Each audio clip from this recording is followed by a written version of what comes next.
Socialistas, señor Becana Sanagua.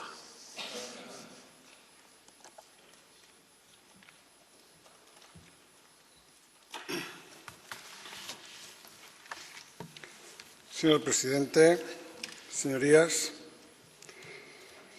estarán conmigo en que algo no funciona bien en este Estado democrático y complejo cuando el Gobierno de una comunidad como Andalucía nos explica esta mañana que hoy, por primera vez, ha hablado con el Gobierno de España sobre este proyecto de ley local, justamente aquí, cuando ya estamos al final de la tramitación parlamentaria.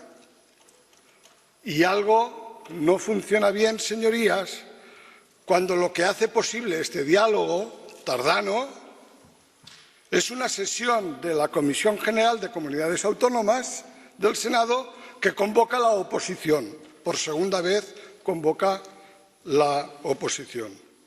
Y añado, algo no funciona bien cuando, después de haber escuchado atentamente al ministro y a los consejeros de las comunidades autónomas, el señor ministro no tiene la deferencia de escuchar a los senadores que van a hablar en representación de sus comunidades autónomas, ni escuchar a los grupos parlamentarios que probablemente, después de un proceso electoral, podrán conformar otro gobierno, otras mayorías. El señor ministro esta mañana ha dedicado una parte muy pequeña de su intervención a hablar de la importancia de la administración local. La parte troncal de su discurso ha sido la política financiera. Pero nuestro grupo está de acuerdo que si el canto al municipalismo que ha hecho el señor ministro en ese minuto de gloria de su discurso esta mañana fuera real, fuera sincero, no tendría que haberse ido de esta sala sin haber retirado el proyecto de ley, sin haberlo retirado. ¿Por qué? Porque la letra del boletín de las Cortes que publica el proyecto de ley no tiene nada que ver con la letra que publicará el diario de sesiones recogiendo las palabras del ministro esta mañana. Nada que ver. Seamos sinceros, esta ley nace en el plan de estabilización que España presenta ante la Troika Europea y España, que no se atreve a acometer ninguna remodelación importante de su sistema de administraciones públicas,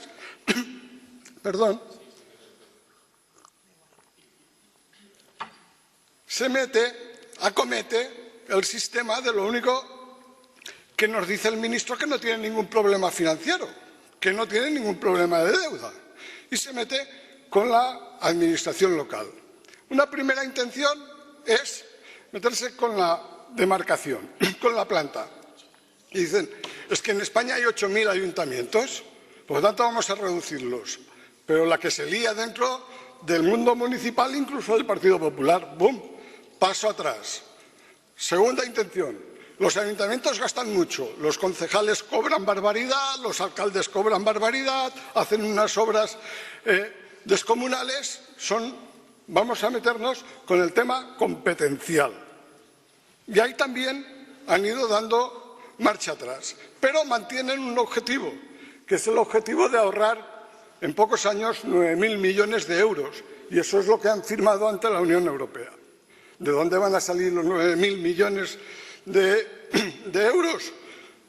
¿De dónde? Si el ayuntamiento más endeudado es el de Madrid, es el que soporta prácticamente el 50% o el 30% de la deuda del municipalismo español.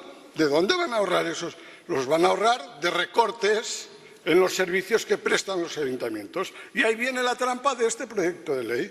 Vamos a quitarles a los ayuntamientos competencias, vamos a dárselas a unas administraciones que no están preparadas para ejercerlas, y estas administraciones, sean cabildos, sean diputaciones, que se lo den, que se lo encomienden a empresas privadas. Y ahí tenemos el negocio, y ahí tenemos también la posible salida profesional, como hemos visto estos días en el caso del Ministerio de Sanidad, de algunos protagonistas de este proyecto de ley.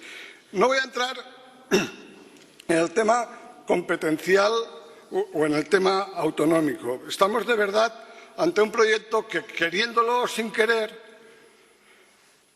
acomete una profunda remodelación de la organización territorial en los tres niveles administrativos en España, pero lo hace mal, lo hace sin consenso, lo hemos visto aquí, lo hemos constatado hoy, lo hace sin respeto a la Constitución y lo hace sin respeto a estatutos de autonomía que ustedes mismos hace pocos meses aprobaron con su voto en sus comunidades autónomas y aquí mismo en el Senado, en las Cortes Generales.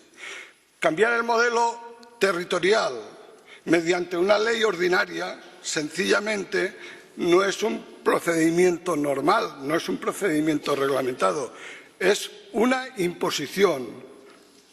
Y es una imposición frente al consenso imprescindible que requiere una reforma del calado que ustedes querrían acometer.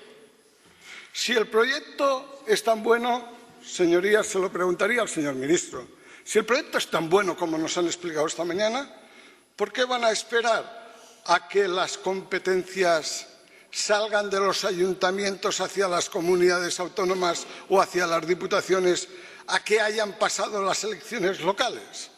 Si es tan bueno, aplíquenlo mañana en cuanto esté publicado en el boletín oficial. Y si no, ¿por qué esperamos a que hayan pasado las elecciones locales? Nos duele especialmente que para justificar este proyecto de ley se haya hablado mal de los gestores municipales, de los suyos y de los nuestros y de los que no están representados en esta Cámara. Me duele especialmente porque si hay algo en los municipios de España, si algo hay, un trabajo enorme de personas altruistas que por amor a su pueblo se dejan la piel. Eso es lo que hay en los pueblos de España. Y no son de izquierdas ni de derechas, son gente comprometida con sus pueblos. Y no podemos decir que a costa de su sudor España se va a ahorrar 9.000 millones de euros, porque eso es una tremenda mentira.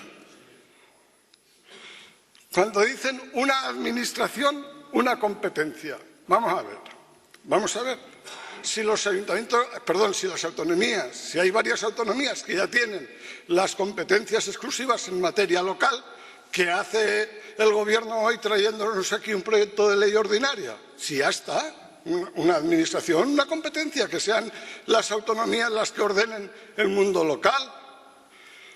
Yo les diría, y se ha explicado mejor que lo sabré hacer yo en esta tribuna, que una competencia la debe ejercer, y ese es el principio de subsidiariedad que tiene establecida la Unión Europea, aquella administración que mejor es capaz de hacerlo de cara a los ciudadanos. Y el resto de administraciones lo que tienen que hacer es apoyarla, como lo han hecho las diputaciones provinciales a los ayuntamientos pequeños, como lo están haciendo las comunidades autónomas a los ayuntamientos que prestan servicios difíciles, como lo está haciendo el propio Estado con el Fondo de Participación. Ese es el principio de subsidiariedad.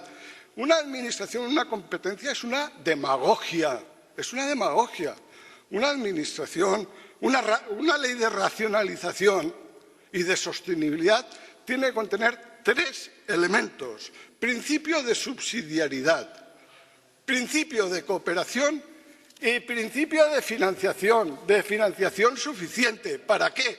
Para que los ayuntamientos hagan lo que tienen que hacer. Porque miren ustedes, esto de las competencias impropias es un cuento. Los que son alcaldes de pueblos pequeños sabrán que un alcalde ejerce de alcalde, ejerce de asesor matrimonial, ejerce de arquitecto, ejerce de albañil, ejerce de electricista, de terapia de grupo. Dirige la terapia de grupo. Que no vaya un vecino a la alcaldía le ponga encima de la mesa un problema al alcalde y el alcalde se lo despache diciendo no, este no es un problema del ayuntamiento porque yo no tengo competencia, porque ese alcalde dejará de ser alcalde en la siguiente convocatoria electoral. No existen competencias impropias.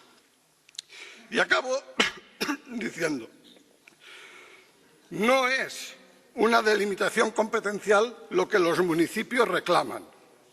Es una nueva financiación local que les facilite cumplir con su función de administración más próxima a los ciudadanos y cumplir esa función más todavía en estos tiempos de crisis, donde también se ha dicho en esta tribuna, los alcaldes, los ayuntamientos han sido los artífices de que los dramas familiares no acabaran en una ruptura social. Los ayuntamientos, sus políticas sociales, sus instrumentos para hacer políticas sociales han facilitado la cohesión social. Y permítanme también hablar, y ahora sí, por finalizar, de la experiencia de una provincia como la mía, que es la mayoría de las provincias con municipios muy pequeños. Si finalmente retiran competencias a los ayuntamientos, no van a abaratar los costes de los servicios, los van a encarecer. Los van a encarecer porque los ayuntamientos, las diputaciones no los prestarán empresas y esas empresas cobrarán más dinero. Pero eso no es lo peor, porque, mire, si son empresas de fuera las que reparan las persianas del colegio, ¿qué hará el carpintero del pueblo? Y si son empresas de fuera las que limpian el centro de salud, ¿qué harán las mujeres y los hombres del pueblo que se dedican a la limpieza? Acabando, por favor. Acabo ya, presidente. Y si son empresas de fuera las que se dedican al cuidado de las personas mayores, ¿qué hará la gente del pueblo que vive de eso? Pues les voy a responder con una canción de La Bordeta que conocimos en los años 60-70, que eran las meditaciones de Severino el Sordo, que decía, de 100 vecinos que éramos, ya solo quedamos 2, don Florencio, que vive en Huesca, y un seguro servidor. Y acababa diciendo, un día cojo la cabra, la trompeta y el tambor, me voy a Zaragoza y que pregone el patrón. Ese día, señor ministro ausente, habremos retrocedido como país más de 30 años. Muchas gracias.